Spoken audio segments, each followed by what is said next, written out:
చెక్క భజన డాన్స్ చేస్తున్నాను అన్నారు గదా!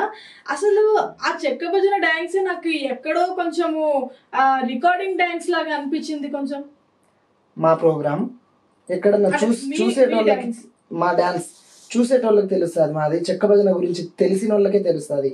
మా ప్రోగ్రాము దేనికి పెడతారంటే ఒక గుడి సందర్భంగా, ఏదన్నా ఊర్లో దేవుని సందర్భంగా అట్లా పెడతారులే గానీ, రికార్డ్ డాన్సులంటే మామూలుగా ఏ చిన్న సమస్య వచ్చినా గూడా, ఏ చిన్న కారణాలు జరిగినా రికార్డ్ డాన్సులు పెట్టుకుంటారు.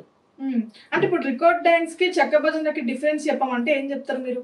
అదే మేము చెప్పడంలా చెక్క భజన అంటే మేము దేవుని పటం పెట్టుకొని, ప్రార్థన చేసి, దేవుని పాటలు పాడిన తర్వాత జానపదాలకి డాన్సర్స్ అవసరం. హ్మ్. హ్మ్. ఇప్పుడు ప్రతి దాంట్లో కూడా డాన్సర్స్ ఉన్నారు గదా! చెక్క భజన అనేది కొంచెం తేడా ఉందన్నమాట. హ్మ్. చెక్క భజన డాన్సర్లు, రికార్డ్ డాన్సర్లు తేడా ఉంటది గదా! మీకు తెలియనిదేముంది చెప్పండి? నేను అదే అడుగుతున్నా. ఇప్పుడు చెక్క భజన అంటే దేవుని దగ్గర చేస్తాము అని చెప్పేసి అవును. అంటున్నారు గదా!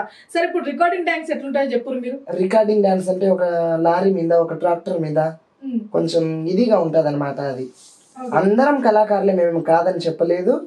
ఏదో పొట్ట కోసం కోటి కోటి విద్యలు చేస్తున్నాంలే గానీ, రికార్డ్ డాన్స్‌కి, చెక్క భజనకి తేడా ఏంది అని మీరు అడుగుతుంటే దానికి చెప్తున్నాను నేను.